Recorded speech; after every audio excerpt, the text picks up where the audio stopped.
in actual fact, the inspector said there are no lower grade sites in the area. If he'd gone to the site that had the other 164 on, which I've no doubt will come forward shortly, that is lower grade land. So you know, we should be looking and considering our food growing. If you looked at the area now where this is going to take place, if you looked across those fields and the amount of food production that there's been in this summer, it's unbelievable. And yet we're saying, oh, you know, so yes, I accept that some countryside area, like Richmond Avenue, for instance, was a lower grade, and it fitted in with the profile of the village, etc., etc.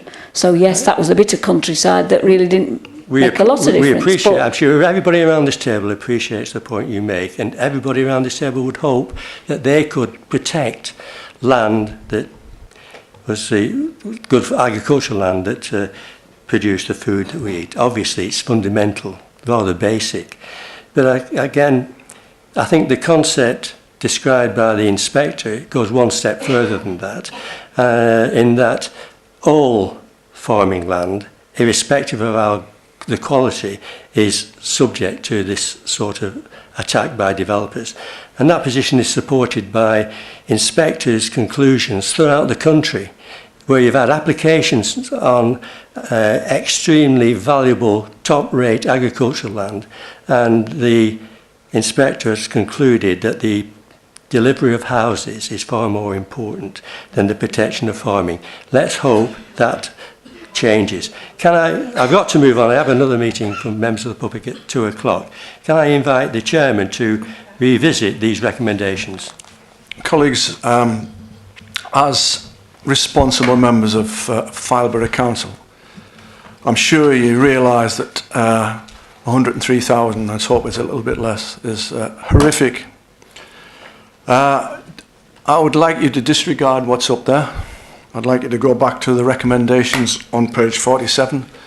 And I personally would feel a lot happier if a task and finish group, albeit a small task and finish group, is set up. I would recommend 5. As described on page 48. Yeah, I would recommend 5 individuals. I think the 3 of us here need to be on it, and I would suggest 2 members of the independent group. You don't need to give an answer as present.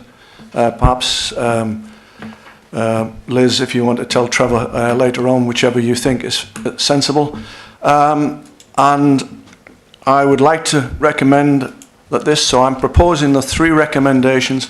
If the number is 5 is too small or too large, just tell me, please. Otherwise, I would suggest we go for a 5 figure. So I am proposing that those 3 recommendations. Could I have a seconder, please? Thank you. So recommendation 3 can be replaced by the last paragraph on page 58. Councillor Fiddler, I am recommending it's not described as a task and finish group. If you look at page 58, bottom look line. at page 58. The one that you've got. A small group. Yeah. Well, so I think it's semantics, task and finish group, small group. As far as I'm concerned, small groups is quite all right, and I'm sure if you wanted to call it a task and finish group, fine. So I've got a proposer in a second. I'm proposing, Councillor Redcliffe is seconding. As chairman of the DM committee, I'm going to ask you to support this. Please show.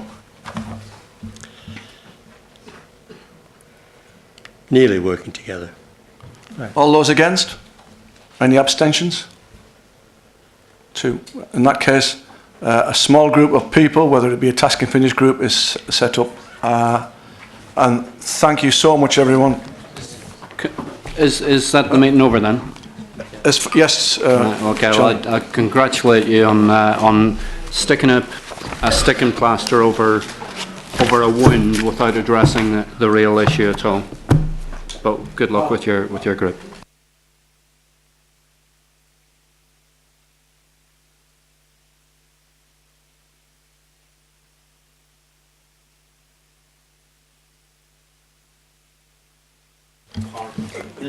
Councillor Duffy, do you want more discussion on it? Because I'm conscious of the time.